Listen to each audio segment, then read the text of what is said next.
Hello friends, welcome to MCQ वाला। तो देखिए फ्रेंड्स, बिहार दरोगा का एग्ज़ाम डेट घोषित कर दिया गया है 17 दिसंबर को।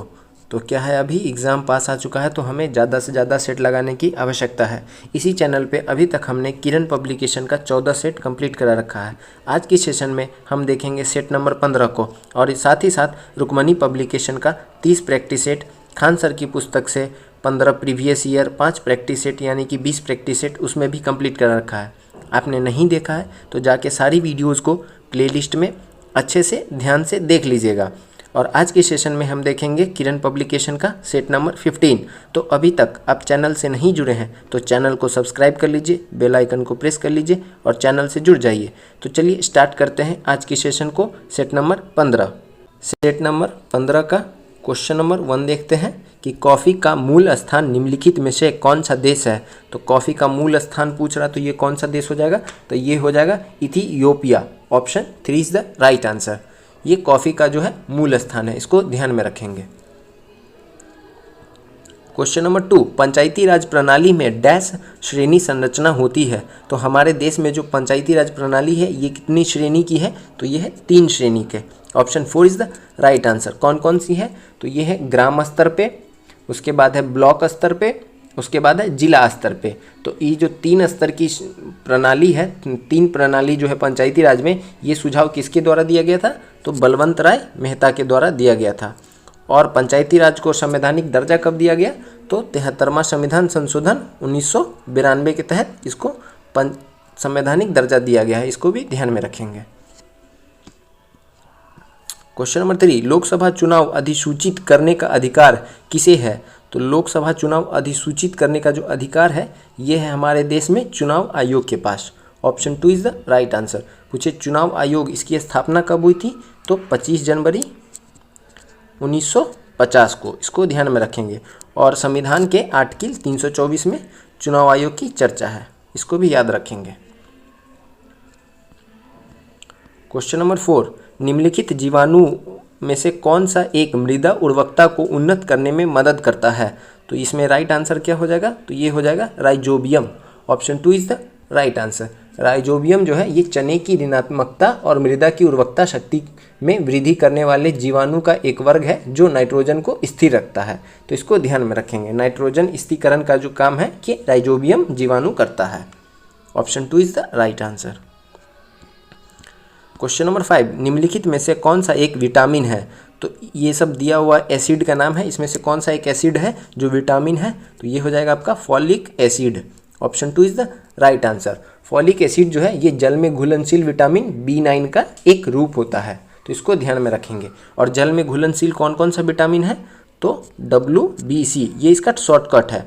यानी कि विटामिन बी और विटामिन सी जल में घुलनशील है, बाकी A, D, E, K ये सब फैट में घुलनशील है, तो इनको भी याद रखना है। नाउ क्वेश्चन नंबर 6, कोयले का निम्नलिखित में से कौन सी किस्म सर्वोत्कृष्ट मानी जाती है? यानी सबसे अच्छी किस्म का कोयला किसे माना जाता है? तो ये हो जाएगा anthracite. Option 1 is the right answer. कोयले का 4 किस्म होता है, एंथ्रासाइट, लिग्नाइट, बिटुमिनस और पीट। सबसे खराब होता है पीट और सबसे अच्छा होता है एंथ्रासाइट। तो option A is the right answer. Now question number 7, निम्नलिखित में से किसने ग्रह कक्षा नियमों की खोज की थी? तो ग्रह कक्षा नियमों की खोज ये किसके द्वारा किया गया था? तो ये खगोल विज्ञान के क्षेत्र में जोहान्स केपलर के द्वारा किया गया था। Option 3 is the right answer. इसको ध्यान में रखेंगे, केपलर के द्वारा ग्रह कक्षा नियम दिया गया है। क्वेश्चन नंबर 8, निम्नलिखित में से किस पदार्थ में ध्वनि की गति सबसे धीमी होती है? तो ध्वनि की गति जो है ये सबसे धीमी किस में होती है? तो वायु में होती है। Option 1 is the right answer. पूछे सबसे तेज किस में होती है? तो ये होता है जो ठोस होता है, जैसे कि स्टील। सबसे ज़्यादा जो होता है स्टील में होता है, 17 गुना वायु की गति से तेज होता है स्टील के अंदर, और सबसे कम होता है वायु में। तो इसको ध्यान में रखना है। क्वेश्चन नंबर 9, दिया सलाई तिल्ली बनाने में निम्नलिखित में से किसका प्रयोग होता है? तो हम जो घर में माचिस यूज़ करते हैं उसमें किसका प्रयोग होता है? उसमें लाल फास्फोरस का प्रयोग किया जाता है। Option 3 is the right answer. Question number 10, चुनाव आयोग द्वारा किए गए चुनावों के खर्चों के बारे में निम्नलिखित में से कौन से सत्य हैं? तो पहला है कि यदि चुनाव केवल संसद के लिए आयोजित की जा रहे हैं तो व्यय पूरी तरह से केंद्र सरकार द्वारा वहन किया जाता है, तो ये सही बात है। दूसरा है कि यदि चुनाव केवल राज्य विधानसभा के लिए ही आयोजित किए जा रहे हैं तो व्यय को केंद्र सरकार और संबंधित राज्य द्वारा समान रूप से वहन किया जाता है, तो ये गलत बात है। केवल राज्य सरकार देगी, अगर विधानसभा का चुनाव है तो केवल राज्य सरकार देगी और लोकसभा का चुनाव है तो केवल केंद्र सरकार देगी। तो इस प्रकार जो हमारा सही आंसर हो जाएगा ऑप्शन 2, केवल पी, यानी कि पहला कूट जो था तो वो सही हो जाएगा। क्वेश्चन नंबर 11, चंडीदास के समकालीन विद्यापति ठाकुर 14वीं शताब्दी का अंत 15वीं शताब्दी की प्रारंभ कहाँ के मूल निवासी थे। यानी पूछ रहा है कि विद्यापति ठाकुर जो है ये कहाँ के मूल निवासी थे, तो इनका मूल निवास जो है वो था Mithila. Option 2 is the right answer. 12, bank दर वह दर होती है जिस पर भारतीय रिजर्व बैंक क्या करती है। तो भारतीय रिजर्व बैंक जो है ये अनुसूचित वाणिज्य बैंकों को ऋण प्रदान करता है। Option 2 is the right answer. इसको क्या कहते हैं, बैंक रेट कहते हैं। क्वेश्चन नंबर 13, कलकत्ता मदरसा भारत में राज्य संचालित शैक्षणिक संस्थान डैश द्वारा स्थापित किए गए थे। तो कलकत्ता मदरसा की स्थापना ये किसके द्वारा किया गया था, वॉरेन हेस्टिंग के द्वारा करवाया गया था। Option 4 is the right answer. ये कब करवाया गया था, तो ये 1870 में करवाया गया था, इसको ध्यान में रखेंगे, Lord Warren Hasting. Question number 14, निम्नलिखित में से कौन ताशकंद समझौते से संबंधित है। तो ताशकंद समझौता किसके किसके बीच हुआ था, तो ये लाल बहादुर शास्त्री और उस समय जो पाकिस्तान के प्रधानमंत्री थे उनके बीच में हुआ था, मोहम्मद अयूब खान के बीच में। तो इसको ध्यान में रखेंगे। ये कब का है, तो 1966 का है ताशकंद समझौता। 15, साइमन कमीशन की नियुक्ति निम्नलिखित में से किसके कार्यकरण पर विचार करने के लिए किए गए थे। तो ब्रिटिश के द्वारा हर 10 साल पर एक जो है कमेटी भेजी जाती थी। तो उस समय साइमन कमीशन आया कब था, ये आया था 1927 में। तो ये किसकी जांच करने आएगा, तो उससे 10 साल पहले यानी कि 1919 के जो गवर्नमेंट ऑफ इंडिया एक्ट था उसकी जांच के लिए आया था। एक्चुअली इसको आना था 1929 में, लेकिन ये 2 साल पहले बन गया। तो 1927 में बन गया था और 1928 में भारत आ गया था। तो इसको ध्यान में रखेंगे, गवर्नमेंट ऑफ इंडिया एक्ट 1919 के जाँच के लिए साइमन कमीशन का गठन किया गया था। 16, निम्नलिखित में से कौन सा एक प्राइमेट है। तो प्राइमेट क्या होगा, तो प्राइमेट पूछ रहा है कि इसमें से कौन एनिमल है। तो प्राइमेट मतलब एनिमल होता है, तो ये हो जाएगा loris. Option 2 is the right answer. 17, निम्नलिखित में से कौन सा धातु प्लास्टर ऑफ पेरिस में पाया जाता है। तो प्लास्टर ऑफ पेरिस का फॉर्मूला क्या होता है, ये होता है CaSO4.12H2O। तो इसमें कौन सा पाया जाता है, तो ये कैल्शियम। तो option 1 is the right answer. जब जिप्सम में से हम 1.5 वाटर निकाल लेते हैं तो प्लास्टर ऑफ पेरिस हमें प्राप्त होता है। 18, निम्नलिखित में से कौन सा एक एंजाइम है। तो इनमें से एक एंजाइम कौन सा हो जाएगा, तो ये आपका जो ट्रिप्सिन है ये एक एंजाइम है। Option 4 is the right answer. ये कहाँ से निकलता है, ये निकलता है आपके अग्नाशय से, यानी कि पेनक्रियाज से। पेनक्रियाज से 2 और निकाले जाते हैं एंजाइम, एक होता है लाइपेज और एक होता है एमाइलेज और एक होता है ट्रिप्सिन, यानी कि तीसरा जो है ट्रिप्सिन हमारे पास ये दिया हुआ है। और पेनक्रियाज जो है एक मिक्स्ड ग्लैंड है, इसको भी ध्यान में रखेंगे। यहाँ से एंजाइम और हार्मोन्स दोनों निकाले जाते हैं, तो इसको याद रखना है।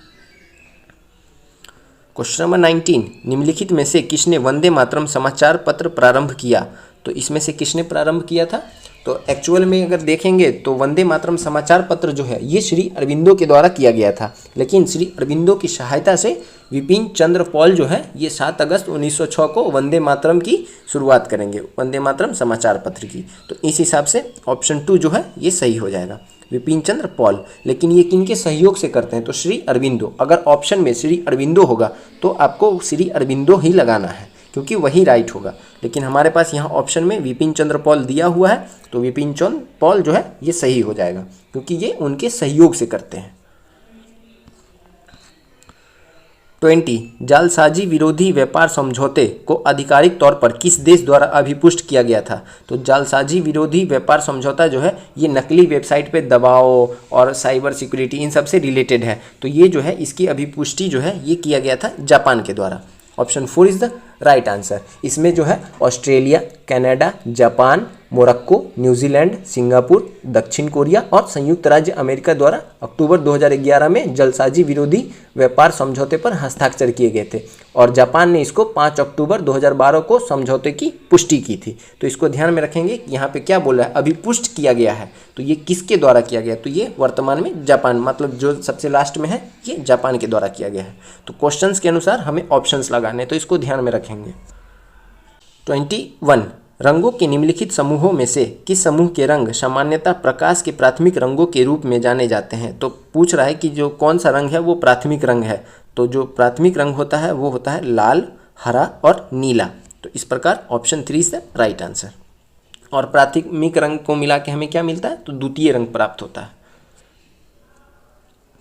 22 निम्नलिखित में से कौन सा टीवी प्रदर्शन प्रौद्योगिकी का सही कालानुक्रम है। तो इसमें सही कालानुक्रम कौन सा हो जाएगा, तो ये हो जाएगा CRT, प्लाज्मा और LED। Option 1 is the right answer. सबसे पहले CRT टाइप टीवी था, उसके बाद प्लाज्मा टाइप, उसके बाद अभी LED टाइप टीवी चल रहा है, तो इसको ध्यान में रखेंगे। 23 मछली के हृदय में कितने कक्ष होते हैं। तो मछली के हृदय में जो होते हैं ये 2 होते हैं। Option B is the right answer. 24 red data book क्या है। तो रेड डेटा बुक जो है ये क्या किससे संबंधित है, तो ये जानवरों, पौधों आदि की दुर्लभ और लुप्तप्राय प्रजातियों का ब्यौरावार दस्तावेज है। Option 3 is the right answer. ये किसके द्वारा जारी किया जाता है रेड डेटा बुक, तो IUCN के द्वारा ये रेड डेटा बुक जारी किया जाता है। जो प्रजाति लुप्त प्राय है उनके लिए ये जारी किया जाता है। 25 लेडी विद द लैम्प के नाम से किसे जाना जाता है। तो लेडी विद द लैम्प के नाम से जाना जाता है फ्लोरेंस नाइटिंगेल को। Option 4 is the right answer. Crimea युद्ध के दौरान घायल सिपाहियों की सेवा करने के कारण इंग्लिश समाज सुधारक फ्लोरेंस नाइटिंगेल को लेडी विद द लैम्प के नाम से जाना जाता है, तो इसको याद रखना है। 26 निम्न में से गंगा नदी की सहायक नदी कौन सी है। तो गंगा की सहायक इसमें से दिए गए ऑप्शंस में से कौन हो जाएगा, तो ये हो जाएगा आपका Gandak. Option 1 is the right answer.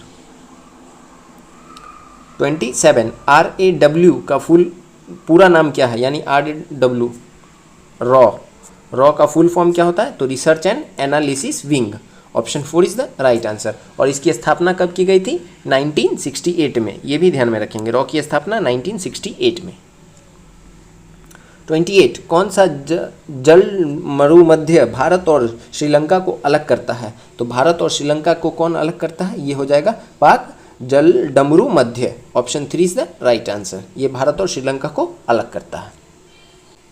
29 लोहे पर जंग लगना एक सामान्य उदाहरण है। तो किसका उदाहरण होता है ये लोहे पर जंग लगना, यह एक रासायनिक परिवर्तन है। Option 3 is the right answer. भौतिक परिवर्तन क्या होता है कि हम उसको दोबारा चेंज कर सकते हैं, लेकिन रासायनिक परिवर्तन को हम दोबारा चेंज नहीं कर सकते हैं, तो इसको ध्यान में रखेंगे। जैसे फलों का पकना, तो हम उसको दोबारा कच्चा नहीं कर सकते हैं, तो वो भी एक रासायनिक परिवर्तन है।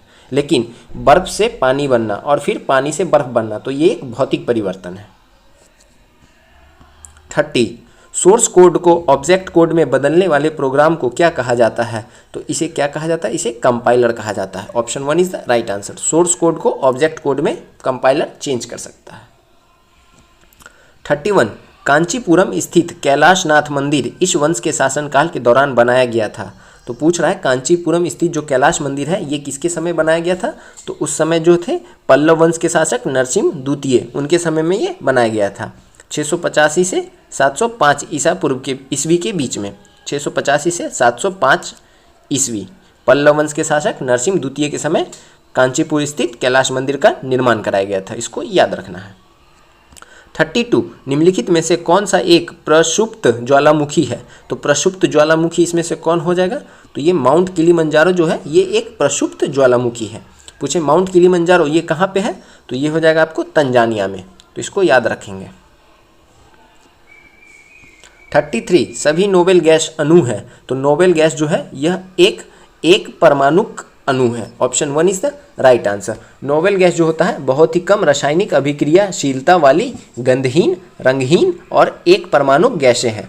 ये एक परमाणु है क्योंकि ये ऑक्टेट पूरा कर लेती है, इसलिए यह अत्यधिक स्थिर होता है और मानक तापमान और दबाव की स्थिति में यौगिक बनाने के लिए दूसरों के साथ प्रतिक्रिया नहीं करता है, तो इसको ध्यान में रखेंगे नोबेल गैस। 34 परमाणु के नाभिक में उपस्थित होते हैं। तो परमाणु का जो नाभिक होता है वो कैसा होता है, तो वो पॉजिटिव होता है, यानी कि उसमें क्या क्या पाया जाएगा, तो एक न्यूट्रॉन और दूसरा proton. Option B is the right answer. Neutron पे कोई चार्ज नहीं होता है, प्रोटॉन पे प्लस चार्ज होता है, तो इसलिए ये पॉजिटिव होता है।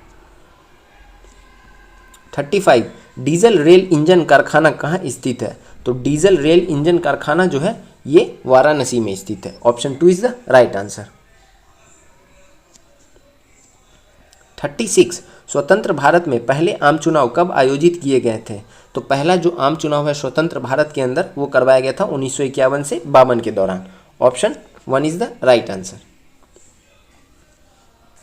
37 निम्न में से जल में किस प्रदूषक के कारण मिनीमाता रोग होता है, तो मिनीमाता जो होता है ये किसके कारण होता है, तो ये होता है मरकरी के कारण। यहाँ पे सही कर लेंगे, भकरी लिखा हुआ, यहाँ पे होगा मरकरी। मरकरी के कारण मिनीमाता रोग होता है, इसको ध्यान में रखना है। 38 गीले कचरे को खाद में परिवर्तित करने की प्रक्रिया को क्या कहा जाता है, तो इस प्रक्रिया को क्या कहा जाता है, तो ये composting. Option 2 is the right answer. गीले कचरे से ये परिवर्तन होके खाद बन जाता है, तो इसको कंपोस्टिंग कहते हैं। 39 कोलाइड है, कोलाइड क्या है एक, तो कोलाइड जो होता है वो एक विषमांगी मिश्रण है। Option 3 is the right answer. विषमांगी मिश्रण, इसको हम क्या कहते हैं, कोलाइड कहते हैं। 40 निम्न में से कौन सा जीव पानी में आणविक ऑक्सीजन रिलीज करता है, तो पानी में आणविक ऑक्सीजन जो है ये किसके द्वारा रिलीज किया जाता है, तो फाइटोप्लैंक्टन के द्वारा। Option 1 is the right answer. और ऐसा अनुमान लगाया जाता है कि विश्व में 50 से 85% ऑक्सीजन जो है ये फाइटोप्लैंक्टन प्रकाश संश्लेषण के द्वारा ही उत्पन्न किया जाता है, तो इसको भी ध्यान में रखेंगे। 41 भारत के किसी भी राज्य का मुख्यमंत्री बनने हेतु न्यूनतम आयु अहता क्या है, तो न्यूनतम आयु जो होती है मुख्यमंत्री बनने के लिए वो कितनी वर्ष होती है, तो वो 25 वर्ष। यानी कि जो विधायक बनने के लिए एलिजिबल है तो वो मुख्यमंत्री भी बन सकता है, क्योंकि जो यह विधायकों होता है इन्हीं का जो हेड होता है वो एक मुख्यमंत्री होता है। तो option 1 is the right answer. 42 महाराजा जयसिंह द्वितीय ने कितने शहरों में जंतर मंतर का निर्माण कराया था, तो जंतर मंतर का निर्माण जो है ये 5 शहर में करवाया गया था महाराजा जयसिंह द्वितीय के द्वारा। तो option 1 is the right answer. ये कहाँ कहाँ पे है, तो ये दिल्ली में, मथुरा में, बनारस में, उज्जैन में और जयपुर में, तो इसको ध्यान में रखेंगे। इन 5 जगहों पर महाराजा जयसिंह द्वितीय के द्वारा जंतर मंतर का निर्माण कराया गया था। 43 भारत की सबसे लंबी रेलवे सुरंग कौन सी है, तो भारत की सबसे लंबी रेलवे सुरंग जो है ये हो जाएगी आपकी Pir Panjal. Option 1 is the right answer. ये जो है 11 किलोमीटर लंबा है, इसको ध्यान में रखेंगे। 44 निम्न उत्पादों में से कौन सा उत्पाद नहीं है, तो इसमें से कौन सा उत्पाद नहीं है, तो ये आपका राइट आंसर क्या हो जाएगा 44 का, ये हो जाएगा आपका शहद। Option 3 is the right answer. ये उत्पाद नहीं होता, ये वो लोग अपने मधुमक्खी जो होते हैं ये अपने लिए जमा करते हैं, तो ये उत्पाद नहीं होगा, इसको ध्यान में रखेंगे। 45 बंगाल सती अधिनियम 1829 किस गवर्नर जनरल द्वारा लागू किया गया था, तो 1829 के समय कौन था गवर्नर जनरल, तो ये था William Bentinck. Option 3 is the right answer. William Bentinck की सहायता से ही सती प्रथा का अंत किया जाता है, तो इसको ध्यान में रखेंगे। 46 सप्तऋषि नाम है एक डैश का, सप्तऋषि किसका नाम है, तो सप्तऋषि जो है ये नाम है एक तारामंडल। Option 4 is the right answer. 47 Bharat के राष्ट्रपति चुनाव में विवाद की स्थिति उत्पन्न होने पर फैसला करने का अधिकार किसके पास होता है, तो ये किसके पास होता है, तो ये उच्चतम न्यायालय के पास होता है। Option 4 is the right answer. और ये किस आर्टिकल में मेंशन है कि राष्ट्रपति और उपराष्ट्रपति संबंधित कोई भी विवाद होगा तो ये सीधे सुप्रीम कोर्ट में जाएगा, तो आर्टिकल 71 के अंदर ये मेंशन किया हुआ है। 48 गोवा को महाराष्ट्र राज्य में विलय का विकल्प किस वर्ष दिया गया था, तो गोवा को विकल्प जो दिया गया था ये 1967 में दिया गया था। Option 1 is the right answer. 49 1928 में गठित इंडिपेंडेंस फॉर इंडिया लीग के अध्यक्ष कौन थे, तो 1928 में जो गठित इंडिपेंडेंस फॉर इंडिया लीग था उसके अध्यक्ष हो जाएंगे Srinivas Iyengar. Option 3 is the right answer. जबकि जवाहरलाल नेहरू और सुभाष चंद्र बोस को सचिव के रूप में नियुक्त किया गया था, इसको ध्यान में रखना है। और अध्यक्ष हो जाएंगे श्रीनिवास अय्यंगार। 50 वेब पेज पर वापस आने वाले यूजर्स की पहचान के लिए किसका प्रयोग किया जाता है? तो ये किया जाता है कुकीज़ का। Option 3 is the right answer.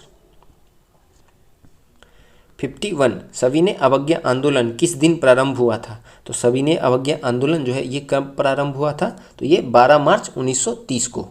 Option 2 is the right answer. और 12 मार्च 1930 इसलिए है क्योंकि 12 मार्च से 6 अप्रैल तक जो है ये दांडी यात्रा चला था। तो 12 मार्च जो दांडी यात्रा की शुरुआत हुई थी तो उसी दिन सविनय अवज्ञा आंदोलन प्रारंभ हो गया था, तो इसको ध्यान में रखेंगे।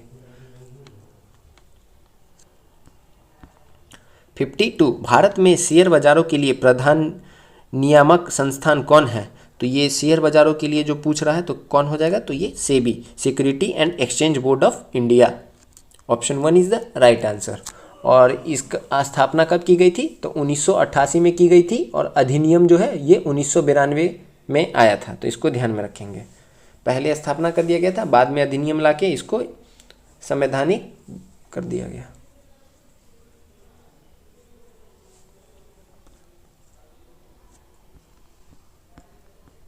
फिफ्टी 53 कर लगाने की उस विधि को क्या कहते हैं जिसमें कर योग्य राशि में वृद्धि होने पर कर की दर में वृद्धि हो?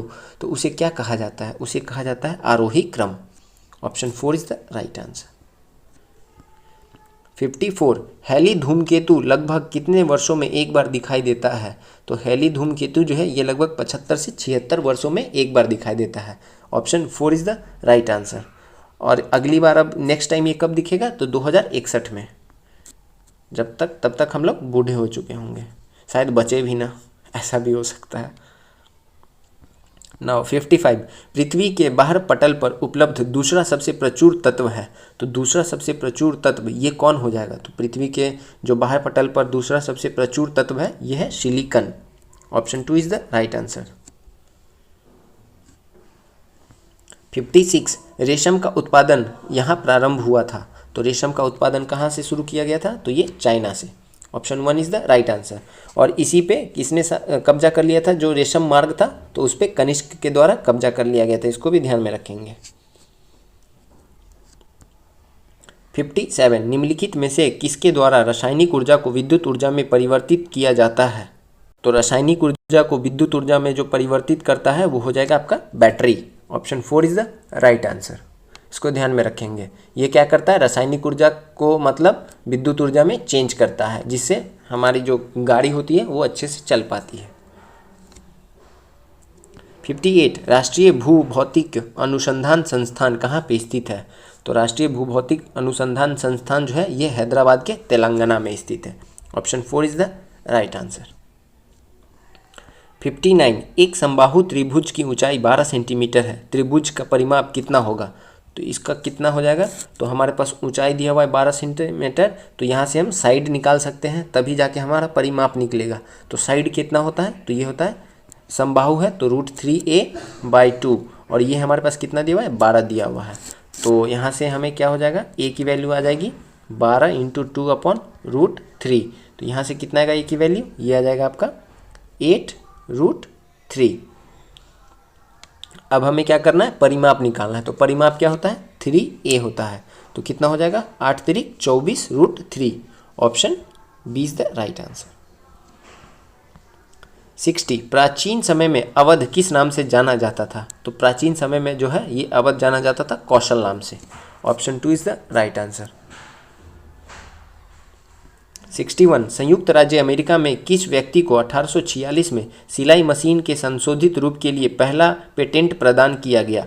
तो ये किसे किया गया था? ये हो जाएगा इलियास हो। Option 3 is the right answer. 62 संविधान के किस अनुच्छेद में कहा गया है कि अध्यक्ष के पास निर्णायक मत होगा जिसका प्रयोग मतों की संख्या बराबर होने की स्थिति में किया जाएगा? तो ये संविधान के किस आर्टिकल में मेंशन है? तो ये संविधान के आर्टिकल 100 में मेंशन है। Option 3 is the right answer. अध्यक्ष के पास निर्णायक मत होगा। 63 19वीं शताब्दी के उत्तरार्ध में नव हिंदूवाद के सर्वश्रेष्ठ प्रतिनिधि थे। तो ये कौन हो जाएंगे? तो ये हो जाएंगे स्वामी विवेकानंद।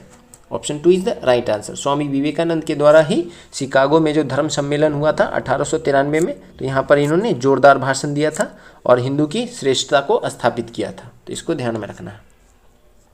और रामकृष्ण परमहंस कौन हो जाएंगे, तो इनके जो गुरु हैं स्वामी विवेकानंद के रामकृष्ण परमहंस, इन्हीं की याद में ये रामकृष्ण मिशन की स्थापना भी करते हैं।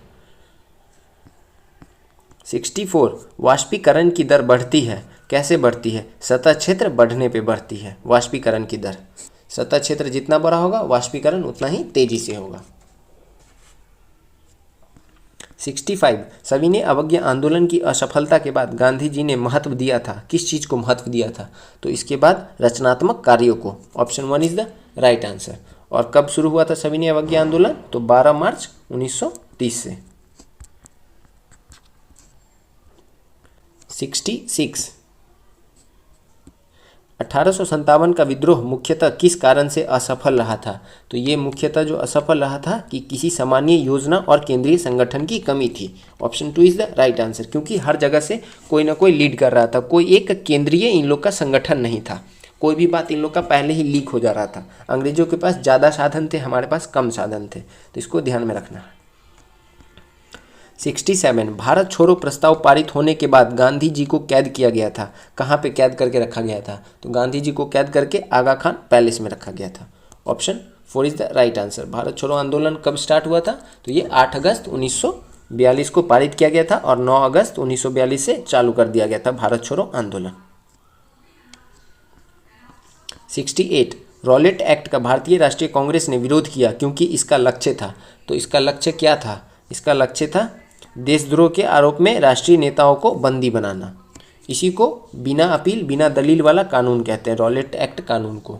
और ये आया कब था, तो 19 मार्च 1919 को सर रॉलेट की अध्यक्षता में रॉलेट एक्ट पारित हुआ था और भारत में आया था। 69 1938 में भारतीय राष्ट्रीय कांग्रेस के अध्यक्ष निर्वाचित हुए थे, तो 1938 में जो हरिपुरा अधिवेशन था उसके अध्यक्ष कौन थे, तो सुभाष चंद्र बोस थे। और इसी के अगले वर्ष 1939 में जो त्रिपुरी अधिवेशन होता है वहाँ पे भी सुभाष चंद्र बोस जीत जाते हैं, लेकिन गांधी जी चाहते हैं कि पट्टाभी सीतारामैया जीते, तो पट्टाभी सीतारामैया हार जाते हैं, लेकिन सुभाष चंद्र बोस गांधी जी को नाराज़ देकर इस्तीफा दे देते हैं। उसके बाद 1939 का जो त्रिपुरी राष्ट्रीय कांग्रेस का जो अधिवेशन होता है उसकी अध्यक्षता डॉक्टर राजेंद्र प्रसाद करते हैं, तो इसको भी याद रखेंगे आप साथ ही साथ।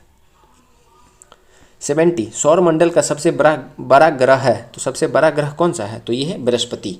Option 3 is the right answer. और इसका जो उपग्रह है गैनीमेड, यह भी सबसे बड़ा उपग्रह है। 71 डिस्टिल्ड वाटर, डिस्टिल्ड वाटर क्या है, तो डिस्टिल्ड वाटर विद्युत का कुचालक होता है। Option 4 is the right answer. 72 पृथ्वी की सतह में ओजोन परतों की ऊंचाई है, तो ओजोन परतों की जो ऊंचाई होती है ये 40 से 50 kilometre. Option 2 is the right answer. और ये क्या बोलते हैं, एटमॉस्फेयर के कौन से लेयर में पाया जाता है, तो एटमॉस्फेयर का जो सेकेंड लेयर होता है स्ट्रेटोस्फेयर, जिसको हम सप्ताह मंडल भी कहते हैं, उसमें पाया जाता है ओजोन लेयर, तो इसको ध्यान में रखना है। 73 मानव शरीर में श्वसन वर्णक है, श्वसन जो वर्णक है ये किसका है, haemoglobin. Option 4 is the right answer. Haemoglobin जो होता है यही ऑक्सीजन को ले जाने का काम करता है हमारे ब्लड के अंदर। 74 पृथ्वी की सतह का वह भाग जो पानी से ढका हुआ है, लगभग कितना भाग पानी से ढका हुआ है पृथ्वी की सतह का, तो ये 2/3 भाग जो है पानी से ढका हुआ है। Option 3 is the right answer. 75 वह बड़ी से बड़ी संख्या ज्ञात कीजिए जो 288 और 468 दोनों को पूर्णतः विभाजित करेगी, तो कौन हो जाएगी वो बड़ी से बड़ी संख्या, यानी कि हमें क्या करना है, HCF निकाल लेना है दोनों का, 288 और 468 का, तो इसका जो HCF आएगा वो कितना आएगा, 36। Option 2 is the right answer.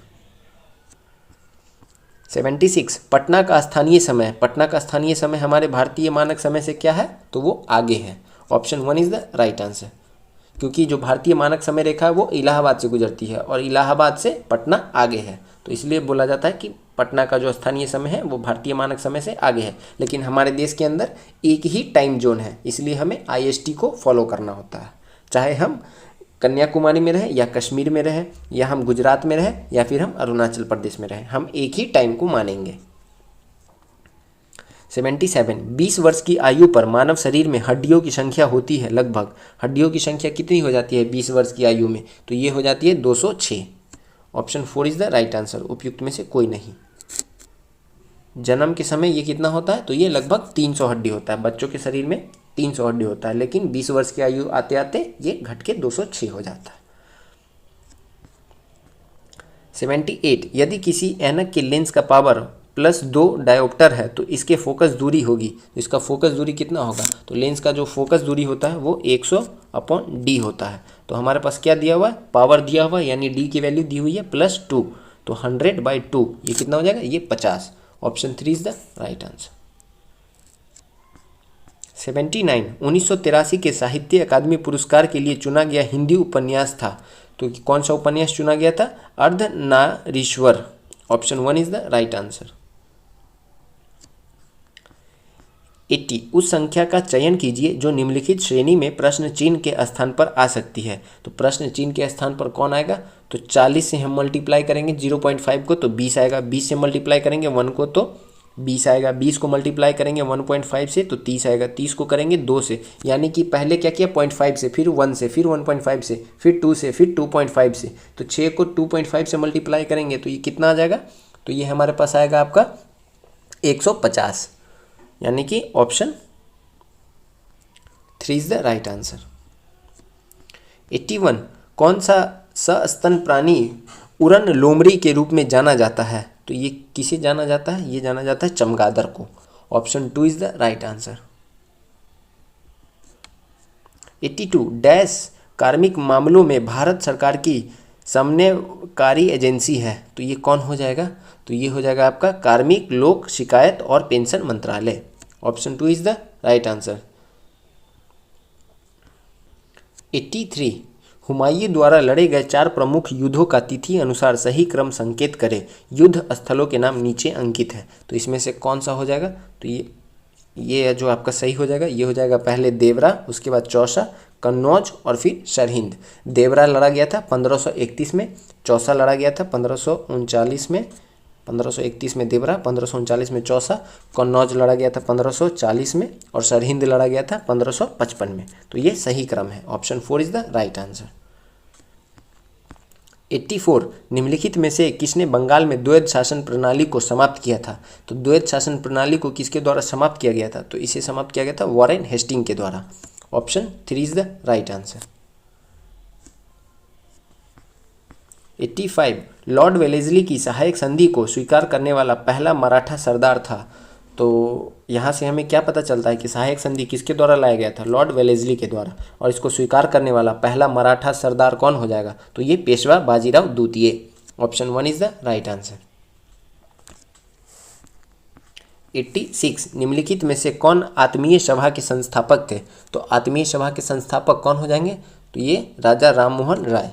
Option 1 is the right answer. और कब किया गया था इसकी स्थापना आत्मीय सभा की, तो 1815 में, कहाँ पे, कलकत्ता में।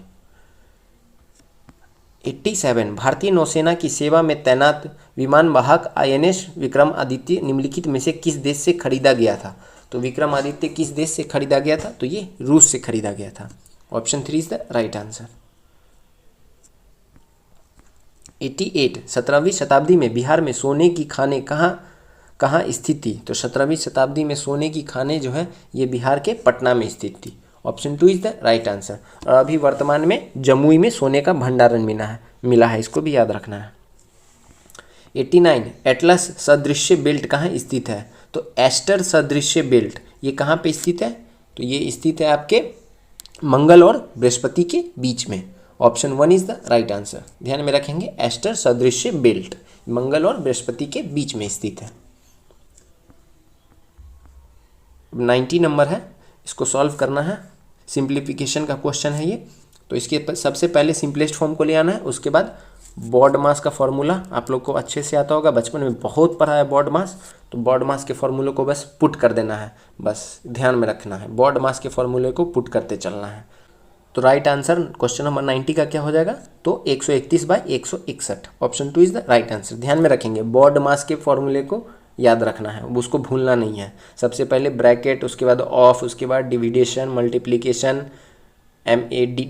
MADS, उसके बाद सब्ट्रैक्शन, इस तरह से याद रखना है पूरा, उसी को उपयोग करना है। 91, निम्नलिखित विकल्पों में से कौन सा देश जैव विविधता में समृद्ध है? तो इसमें से कौन सा समृद्ध है? तो ये हो जाएगा आपका पेरू।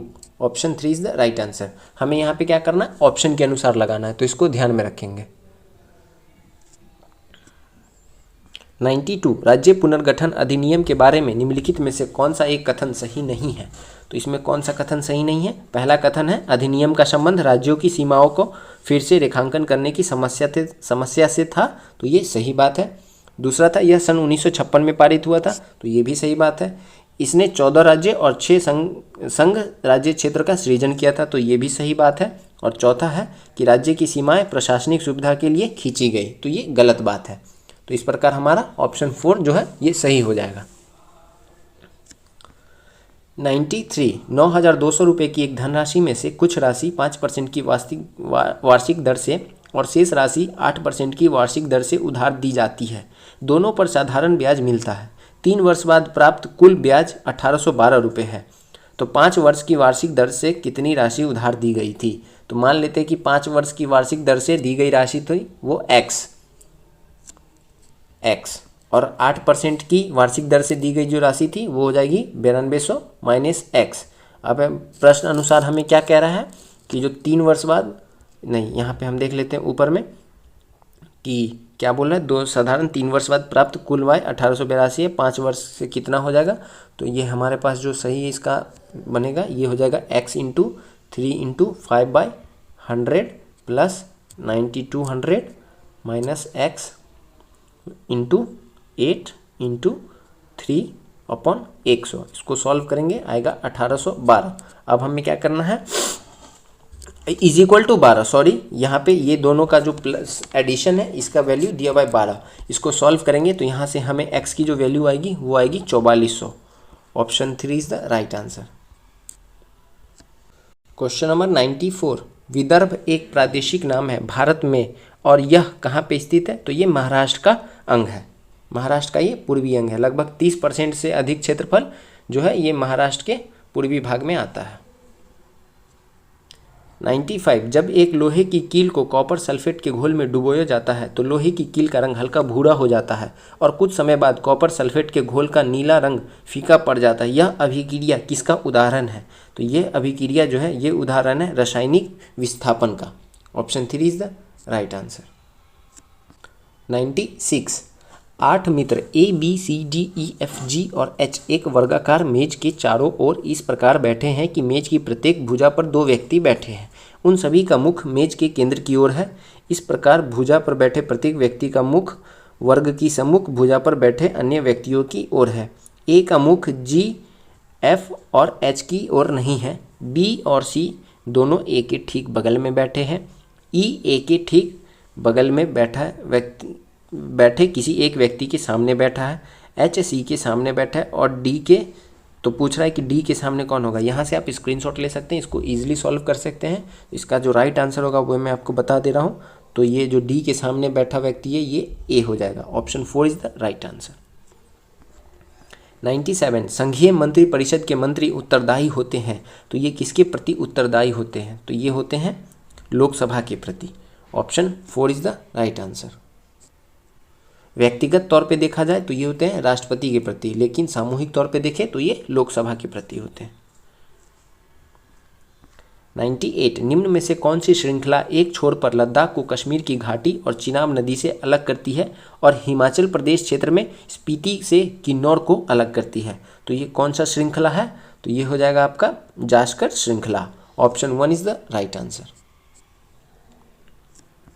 99 विदेशी मुद्रा प्रबंध अधिनियम के तहत भारत में प्रत्यक्ष विदेशी निवेश FDI की शुरुआत करने वाले वित्त मंत्री का नाम बताएं।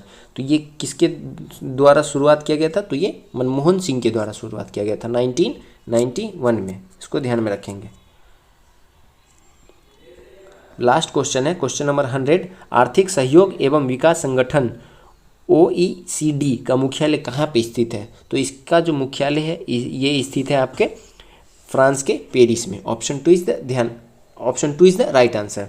ध्यान में रखेंगे कि आर्थिक सहयोग और विकास संगठन जो है इसका मुख्यालय पेरिस में स्थित है। 1961 में आर्थिक प्रगति और विश्व व्यापार को प्रोत्साहित करने के लिए स्थापित किया। यह 36 देशों का एक अंतर सरकारी आर्थिक संगठन है।